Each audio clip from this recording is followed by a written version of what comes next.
नमस्कार दोस्तों, स्वागत है आपका the unsung hero extraordinary tales of bravery YouTube channel पे। ये एक पॉडकास्ट चैनल है जिसके माध्यम से हम आपके सामने भारतीय सेना के शौर्य और बलिदान की यादगार गाथाएं लेकर आते हैं।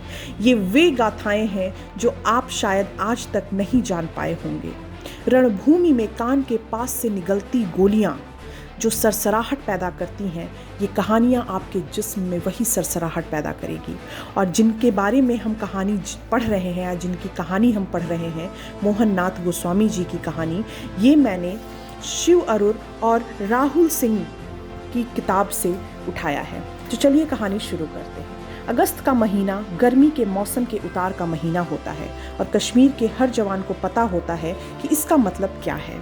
इसी महीने में आतंकवादी समूहों को घुसपैठ का इंतजार रहता है। इससे पहले कि जानलेवा सर्दी का मौसम शुरू हो और सीमा के आर पार जनजीवन ठप पड़े, उससे पहले ही वे अपने छुपने के ठिकानों में गोला बारूद से लेकर जरूरत के सभी सामान भरने के फिराक में रहते हैं। अगले 2 महीनों में इस प्रकार की घटनाओं में काफ़ी इजाफा हो जाता है। लांस नायक गोस्वामी और उनकी टीम जानती है कि उनके दस्ते ही आतंकवादियों की सालाना घुसपैठ में इजाफे के खिलाफ देश का मुख्य हथियार है। पैरा एसएफ की इस दस्ते को बमुश्किल 2 दिन की ही राहत मिली थी कि तुरंत ताज़ा खुफिया जानकारी आ गई। वह 26 अगस्त का दिन था। हालांकि दस्ते को पता था कि उन्हें ज़्यादा आराम नहीं मिला है, क्योंकि पैरा दस्ते कभी आराम नहीं करते। खुफिया सूचना यह थी कि 5 पाकिस्तानी आतंकवादी नियंत्रण रेखा पार कर उड़ी सेक्टर में घुस आए हैं। इस रास्ते से भीतर घुसना काफ़ी मुश्किल का काम था, क्योंकि यह कश्मीर के सबसे दुर्गम इलाकों में से एक है। लेकिन इसमें छिपने के कई ठिकाने भी हैं। पांचों आतंकवादी शम्सबारी रेंज से पैदल चलकर आए थे। उन्होंने काला पहाड़ की चढ़ाई की और फिर कश्मीर घाटी में घुसने से पहले वे 4000 मीटर की ऊंची काजी नाग धार को भी पार किए। शम्सबारी से सुदूर रिज लाइन में सेना की 35वीं राष्ट्रीय राइफल के जवानों से उनकी मुठभेड़ हुई और उस मुठभेड़ में एक आतंकवादी मारा गया, लेकिन बाकी 4 किसी तरह से जवानों को चकमा देकर निकल भागने में कामयाब हो गए। सुरक्षा बलों को चकमा देना उनकी ट्रेनिंग का अहम हिस्सा होता है। उन 5 आतंकवादियों में से एक के मारे जाने के बाद 35 राष्ट्रीय राइफल की टीम के लीडर ने मुठभेड़ स्थल से ही तुरंत उनका पता लगाने के लिए ड्रोन मंगवाया। कश्मीर घाटी में एयरबेस से एक सर्च मार्क 2 ड्रोन को तुरंत सक्रिय किया गया। कुछ ही देर में वे सीधे शम्सबारी रेंज के ऊपर था। उसके कैमरे और थर्मल इमेजेस चालू थे। घुसपैठिए आतंकवादियों ने तय कर लिया था कि दिन के समय वे अपनी कम से कम आवाजाही रखेंगे और रात के अंधेरे में वो अपने लक्ष्य तक पहुंचेंगे। लेकिन 26 अगस्त का दिन था, सूरज अभी निकला भी नहीं था कि ड्रोन को अंधेरे में शम्सबारी रेंज की पहाड़ियों में छिपे आतंकवादियों की एकदम साफ तस्वीरें मिल गईं। उन पहाड़ियों पर कोई भी घनी वनस्पति नहीं थी। उनके शरीर तस्वीरों में 4 धब्बों की तरह दिख रहे थे। वे रेंज में धीरे धीरे आगे बढ़ रहे थे। ड्रोन हवा में ही था और उनकी गतिविधियों को ट्रैक कर रहा था। वे चारों बारामूला की ओर आ रहे थे। चारों आतंकवादी एक ऐसी पहाड़ी पर चढ़ते नजर आ रहे थे जो बड़ी बड़ी चट्टानों से भरी थी। संभवतः वह कोई गुफाओं वाला इलाका था। सुबह 5:45 पर सूरज निकल चुका था। ड्रोन ने देखा कि चारों लोग रुक गए हैं और एक जगह छिप गए हैं। वह उनकी आखिरी लोकेशन थी जिसका सेना को पता था। इससे 1 घंटा पहले पैरा एसएफ यूनिट के हेडक्वार्टर में लांस नायक गोस्वामी उन 12 लोगों में शामिल थे जिन्हें वार्निंग ऑर्डर जारी किए गए थे। उन्हें अभियान के लिए तैयार रहने को कहा गया था। सभी को उन 4 घुसपैठिए आतंकवादियों का सफाया करने के लिए हेलीकॉप्टर से उस पथरीले और चट्टानी इलाके में उतर जाना था। 7 बजे तक सेना का ध्रुव हेलीकॉप्टर 12 कमांडोज को लेकर उधमपुर से रवाना हो गया। उसमें लांस नायक गोस्वामी और मेजर कुमार भी शामिल थे। रिज पर लैंडिंग जोन का पता लगाने से पहले हेलीकॉप्टर काफ़ी घुमावदार रास्ते से पहुंचा। 9:30 पर हेलीकॉप्टर ने कमांडोज को वहां उतार दिया। हथियारों से पूरी तरह लैस कमांडोज ने योजना को तुरंत अंजाम देने के लिए जल्दी से टीमें बनाई और उस मिशन को अंजाम देने चल पड़े, जिससे बाद में ऑपरेशन लिद्दर पंजाल का नाम दिया गया। आतंकवादियों की आखिरी लोकेशन से लैंडिंग जोन करीब 4 किलोमीटर दूर था। ड्रोन सर्च मार्क 2 अभी भी शम्सबारी रेंज के आसमान में मौजूद था। हिंदुस्तान के 12 जाबाज 4 उग्रवादियों को भून डालने के लिए अपने शिकार पर निकल गए थे। हालांकि उन्हें यह बात पता थी कि 4000 मीटर की ऊंचाई पर पहुंचने पर उनकी असली ताकत की भी एक सीमा होगी। इतनी ऊंचाई पर ऑक्सीजन की मात्रा कम होने से थकान जल्दी होती है और चूंकि यह अधिक ऊंचाई का अभियान था, अतः हर कमांडोज के पास 40 ग्राम से अधिक लड़ाई का साजो सामान भी था। उन्होंने जैसे ही ऊपर रिज की ओर देखा, उनमें से किसी को नहीं पता था कि यह लड़ाई कितनी लंबी चलेगी। रिज लाइन के साथ साथ पत्थरों और चट्टानों के बीच से कमांडोज ने आगे चढ़ना शुरू किया। ड्रोन की निगाहें उन पर थीं। उसका पायलट दूर किसी गुप्त लोकेशन पर बैठा उसे नियंत्रित कर रहा था और पैरा कमांडोज को रियल टाइम जानकारी दे रहा था। वह बता रहा था कि वे आतंकवादियों के छिपने के ठिकाने से कितनी दूर हैं। कमांडोज ने रास्ते में एक जमी हुई झील पार की और फिर पहाड़ी रास्ता भी पार किया। दोपहर तक वे काफी करीब पहुंच चुके थे। हमेशा की तरह लांस नायक गोस्वामी सबसे आगे स्काउट पोजीशन पर चल रहे थे। मेजर कुमार याद करते हैं कि किस प्रकार लांस नायक गोस्वामी तकनीकी रूप से उन्नत ड्रोन से भी अधिक तेजी से दस्ते को आगे बढ़ा रहे थे। मेजर कुमार बताते हैं कि वह दुर्गम पहाड़ी रास्तों के बारे में गजब की सामान्य समझ और कौशल रखते थे, जो ड्रोन के पास भी नहीं होती थी। मोहन नाथ असल नम घास में पैरों के निशान को पहचान पा रहे थे। वे निशान पत्थरों के बीच में उगी घास के ऊपर बने हुए थे, जिन्हें केवल वही समझते थे। कुछ जवानों को आशंका थी कि लांस नायक गोस्वामी कहीं ऐसा तो नहीं कि कुछ ज्यादा ही खुद पर भरोसा कर रहे हैं। लेकिन लांस नायक गोस्वामी अपनी बात पर एकदम पक्के थे। लांस नायक ने घास पर झुकते हुए कहा, इसी तरफ गए हैं सर, कांटेक्ट हमको आगे मिल जाएगा। ऐसा पहली बार नहीं हुआ था और मेजर कुमार ने लांस नायक की बात पर यकीन करते हुए आगे बढ़ने का फैसला किया। उन्होंने एक दस्ते को उस रास्ते पर भेज दिया जिसका लांस नायक गोस्वामी ने पता लगाया था, दूसरे दस्ते को रिज के ऊपर की ओर, ताकि यदि आतंकवादी घात लगाए बैठे हों तो कम से कम कमांडोज बेहतर स्थिति में हों। मेजर कुमार याद करते हुए कहते हैं कि मैंने अपनी जिंदगी में पहाड़ पर इस तरह से चढ़ने वाला इंसान नहीं देखा। तब तक सेना का ड्रोन पैरा टीम को संदेश दे चुका था कि टारगेट लोकेशन पर एक गुफा के भीतर 4 आतंकवादी छिप गए हैं। 2 दस्ते चट्टानों और पत्थरों के बीच फैल गए और दोनों टीमों के बीच तय हुआ कि वे एक ही समय पर गुफा में मिलेंगे। चाल काफी आसान थी। 2 टीमें 2 अलग अलग दिशाओं से आएंगी, आतंकवादियों का ध्यान भटकाएंगी और इससे उनकी संभावित गोलाबारी पर का असर आधा हो जाएगा। 1 घंटे बाद रिज के पास ऊंचाई वाले रास्ते पर जाने वाली टीम ने नीचे आ रही टीम को संदेश दिया कि उन्हें एक विशाल चट्टान की छाया में कुछ संदिग्ध गतिविधियां दिखाई दी हैं। यह एक स्लेटी रंग का फिरन था। पारंपरिक रूप से ऊन से बना फिरन कश्मीर की एक आम ड्रेस है। दस्ते के लीडर ने बताया कि वह चट्टान की ओर 2 ग्रेनेड फेंकने वाले हैं, लेकिन उन्हें इंतजार करने को कहा गया क्योंकि तब तक लांस नायक गोस्वामी रास्ते में काफी आगे निकल गए थे और अकेले ही गुफा तक पहुंच चुके थे। इसके तुरंत बाद दोनों ओर से भीषण गोलीबारी शुरू हो गई।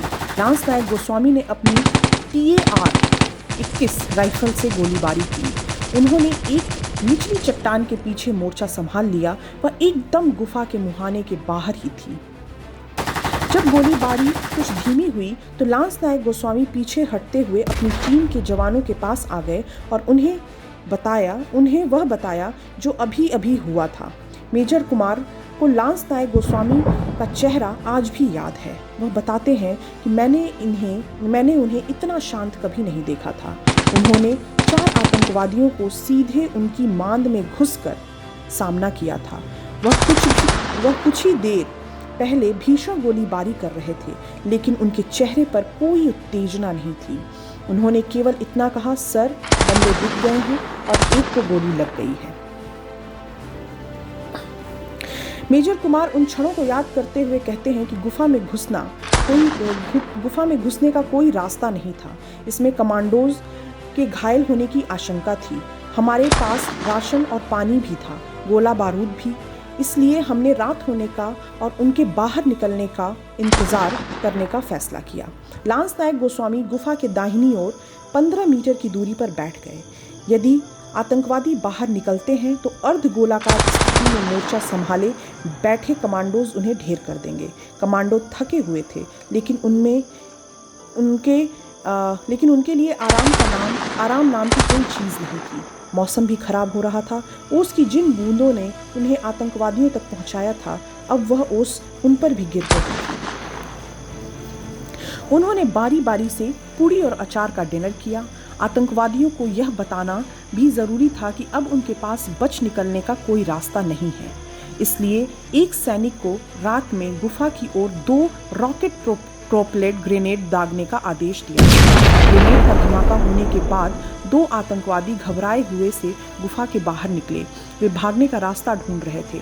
जैसे ही वे खुले इलाके में आए, 2 धमाके सुनाई दिए। लांस नायक गोस्वामी ने अपनी TAR-21 के सिंगल शॉट मोड में तुरंत 2 राउंड दागे। इससे आतंकवादियों की बच निकलने की योजना वहीं दम तोड़ गई। मेजर कुमार बताते हैं, ऐसे हालात में जवान आमतौर पर अपने हथियारों से इस प्रकार गोलीबारी करते हैं कि छर्रे छितरा जाएं। मोहन ने केवल 2 शॉट फायर किए। जब लांस नायक गोस्वामी ने 2 शॉट फायर किए तो मेजर कुमार उनसे कुछ ही फीट की दूरी पर बैठे थे। केवल 2 शॉट। लांस नायक गोस्वामी को खुद पर इतना भरोसा था। घनी अंधेरी रात थी। गोलीबारी बंद होने के बाद रिज पर मौत का सा सन्नाटा छा गया। पैरा SF कमांडोज के पास जो गोला बारूद था वह भी तेजी से कम होता जा रहा था। इसलिए उन्होंने सुबह तक इंतजार करने का फैसला किया, इस उम्मीद में कि बाकी 2 बचे आतंकवादी बाहर आते हैं या नहीं। पूरी रात ऐसे ही बीत गई। कमांडोज को यह रात कुछ ज़्यादा ही लंबी लग रही थी। किसी ने एक पलक भी नहीं झपकाई। अगले दिन 27 अगस्त को दोपहर तक कोई हलचल नहीं हुई। लांस नायक गोस्वामी समेत 4 कमांडोज ने गुफा के आसपास के इलाके में चप्पा छान मारा। इस सारी कवायद का मकसद यह पक्का कर लेना था कि कहीं आतंकवादी अंधेरे का फ़ायदा उठाकर कहीं दूसरी जगह पर तो नहीं छिपे बैठे हैं। पहले की तरह कि लांस नायक चारों कमांडो के आगे स्काउट पोजीशन पर चल रहे थे। चारों कमांडो बड़े बड़े पत्थरों के बीच में से सरकते हुए आगे बढ़ रहे थे। उन्होंने अपने हथियारों को लोड किया और तैयार हो गए। 3 कमांडो में सबसे आगे मौजूद लांस नायक गोस्वामी की राइफल से गोलियां चलने की आवाज़ सुनी और नए सिरे से लड़ाई छिड़ गई। वह खामोशी के साथ एक बड़े से पत्थर की आड़ में आगे खिसक थे। उन्होंने एक दूसरे बड़े पत्थर के पीछे एक आतंकवादी का एक पैर देखा। उन्होंने तुरंत उस पर निशाना लगाया और आतंकवादी के पैर में गोलियां दाग दी। बड़े पत्थर के पीछे बनी हिम दर्रार में से गोलियों की बौछार शुरू हो गई। लांस नायक गोस्वामी अपने बाकी 3 साथियों के पास पीछे लौटे और चारों ने मिलकर मोर्चा संभाल लिया। अब उन्होंने अपनी बंदूकों का मुंह सीधे बड़े पत्थर की ओर कर दिया था। कुछ ही क्षण बाद बड़ी ही कर्कश आवाज में नारे लगाते हुए घायल आतंकवादी गोलीबारी करते हुए एकदम सामने आ गया। कमांडोज को इसी क्षण का इंतजार था। उन्होंने उसके चीथड़े उड़ा दिए। अब केवल एक आतंकवादी जिंदा बच गया था और कमांडो दस्ते को पता था कि वह पूरी तरह से उनकी गिरफ्त में था। वह बड़े पत्थर के पीछे की गुफा में कहीं गहरे भीतर जाकर छिपा हुआ था। मेजर कुमार के दस्ते के पास आखिरी रॉकेट प्रोपेलेड ग्रेनेड बचा था और वह चाहते थे कि उसे दागा जाए और आखिरी आतंकवादी गुफा में बचा था, उसकी कब्र वहीं बन जाए। मेजर कुमार याद करते हुए कहते हैं कि हम अब मिशन को पूरी कर वापसी के बारे में सोच रहे थे। हमारा राशन भी खत्म हो गया था, लेकिन लांस नायक गोस्वामी ने अचानक इस खामोशी को तोड़ा। वे गुफा की तरफ गए और अपने हाथों को मुंह के पास ले जाकर एक अजीब तरह की तेज आवाज़ निकाली और चिल्लाए, भाईजान, अभी भी मौका है। आप समर्पण कर दो, बाहर निकल आओ। किस लिए मरने के लिए आए हो? लांस नायक गोस्वामी की आवाज़ में गजब की मजबूती थी, लेकिन उनकी आवाज़ में एक तरह की नरमी भी थी। उनकी आवाज़ गुफा के भीतर गूंज रही थी। वे आतंकवादी कश्मीर के उस हिस्से से होकर आए थे जिससे सबसे दुर्गम कहा जाता है। वे 5 दिनों तक इस इलाके में चलते रहे थे। लांस नायक गोस्वामी को पता था कि उनका गोला बारूद, राशन, लड़ने की ताकत और सबसे बढ़कर उनका दिमागी संतुलन सब खत्म हो चुका होगा। मेजर कुमार कहते हैं कि उनकी आम चीज़ों की समझ गजब की थी। उन्हें यह पता था कि आतंकवादी अब लड़ना नहीं चाहता होगा, क्योंकि उसके पास लड़ने के लिए कुछ नहीं बचा है। यही सही मौका है उसे जिंदा पकड़ने का, और मोहन ने यही किया। कुछ मिनट के बाद आखिरी आतंकवादी गुफा से बाहर निकला। उसने अपने दोनों हाथ खड़े कर रखे थे। भूख प्यास से बेहाल लाल आंखें लिए वह कमांडोज के सामने खड़ा था, खामोशी के साथ। लांस नायक गोस्वामी मेजर कुमार की ओर मुड़े। दोनों को पता था कि वे उसे मार नहीं सकते। एक कमांडो ने आतंकवादी को संभाला, उससे अपना बचा हुआ आखिरी खाना और पानी दिया। उसका नाम सज्जाद अहमद उर्फ उबैदुल्ला था। वह पाकिस्तान के मुजफ्फरगढ़ का रहने वाला एक नौजवान था। उसे लश्कर तैयबा में भर्ती किया गया था और भारत में घुसपैठ के लिए किसी कमांडो की तरह ट्रेनिंग दी गई थी। उसे घनी आबादी वाले इलाकों में लोगों को मारने की जिम्मेदारी सौंपी गई थी। यह पक्का था कि उसकी गवाही से भारत का पक्ष मजबूत होगा, जो पाकिस्तान द्वारा आतंकवादियों को पालने पोसने के अपने आरोप के सबूत के तौर पर अनगिनत दस्तावेज भेज चुका था। कमांडोज के हाथ बेहद कीमती चीज़ लग गई थी। उसके बाद उन्हें बेस पर लौटने के लिए हेलीकॉप्टर मंगवाया। मेजर कुमार बताते हैं, मोहन तो हमारी बाटेलियन के मापदंडों से भी कहीं आगे थे। मेरी बात का भरोसा करें, इस बात के बहुत गहरे मायने हैं। वह जितने इंटेलिजेंट थे उतने ही भावुक भी थे। ऑपरेशन में निभाई गई नेतृत्वकारी भूमिका के लिए मेजर कुमार को बाद में शौर्य चक्र से सम्मानित किया गया। कमांडोज को अगले मिशन पर जाने का बुलावा आने ही वाला था। उन्हें केवल 3 दिन ही आराम के लिए मिले थे कि बुलावा आ गया। लांस नायक गोस्वामी का अगला मिशन 2 सितंबर को शुरू हुआ। लिद्दर पंजाल मिशन के बाद उन्होंने कमर टिकाई ही थी कि उस सप्ताह उन्हें और उनके दस्ते को तीसरी बार अलर्ट पर रहने के लिए एक आदेश दिया गया। इस महीने में एक के बाद एक मिशन को अंजाम दिया गया और यह सबसे व्यस्त समय रहा। पैरा एसएफ अपने ऐसे ही अभियानों के लिए जाना जाता है। तो आज की कहानी हम यहीं तक रखते हैं और इसकी बाकी बची हुई कहानी हम अपने अगले वीडियो में लेकर आएंगे। आप हमें बताइए कि आप ये जो कहानियाँ हमसे सुन रहे हैं उसका कैसा आप अनुभव महसूस कर रहे हैं और कैसे आप खुद को गर्वान्वित महसूस करते हैं। ये आप हमें कमेंट सेक्शन में लिख के ज़रूर बताइए। और मैं उन सभी सैनिक भाइयों से ये तहे दिल से कहना चाहती हूँ कि मैं बहुत आभारी हूँ और हम सब भारतीय बहुत आभारी हैं कि आप हमारी सुरक्षा के लिए खड़े हैं। सरहद पर ठंड में, गर्मी में, धूप में, बरसात में, भूखे प्यासे आप हमारे लिए खड़े हैं। इसके लिए तहे दिल से आपको हम धन्यवाद देते हैं। और इसी के साथ मैं अपनी आज की कहानी यहीं समाप्त करती हूँ। जय हिंद, जय भारत।